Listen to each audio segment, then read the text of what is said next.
ജനാധിപത്യ വിരുദ്ധമായ കാര്യമാണ്.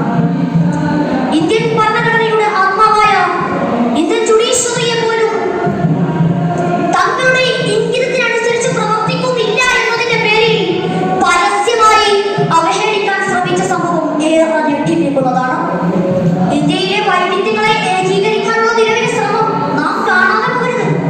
ഒരു രാഷ്ട്രം, ഒരു മതം, ഒരു ജനത, ഒരു ഭാഷ, ഒരു സംസ്കാരം എന്നിങ്ങനെ മുകളിൽ നിന്ന് കൃത്യമായി അടിച്ചേൽപ്പിക്കപ്പെടുന്ന ഏകാധിപത്യപരമായ ഒരു ഏകതാ യുക്തി നമ്മുടെ രാഷ്ട്ര ജീവിതത്തെ ആകമാനം കലകം ചെയ്യുന്ന ഈ സന്ദർഭത്തിൽ വൈവിധ്യം കൊണ്ട് എത്രമേൽ സമ്പന്നമായിരുന്നു നമ്മുടെ സംസ്കാരത്തിന്റെയും ചരിത്രത്തിന്റെയും ഉള്ളടക്കം എന്നുള്ളത് നാം മനസ്സിലാക്കണം.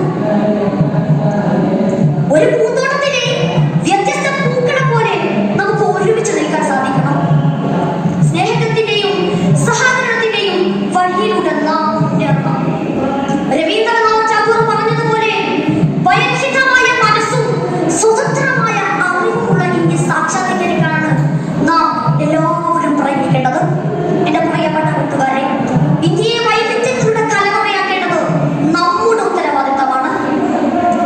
നമ്മുടെ ഐക്യവും അഖണ്ഡതയും കാത്തു സൂക്ഷിച്ച് ഭാവി തലമുറക്കായി ശാന്തിയും സമാധാനവും നിറഞ്ഞ ഇന്ത്യ നാം സമ്മാനിക്കണം.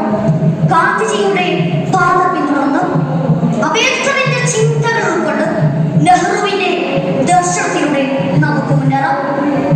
ഇത്രയും പറഞ്ഞുകൊണ്ട് ഞാൻ എന്റെ വാക്കുകൾ ഉപസംഹരിക്കുന്നു. നന്ദി.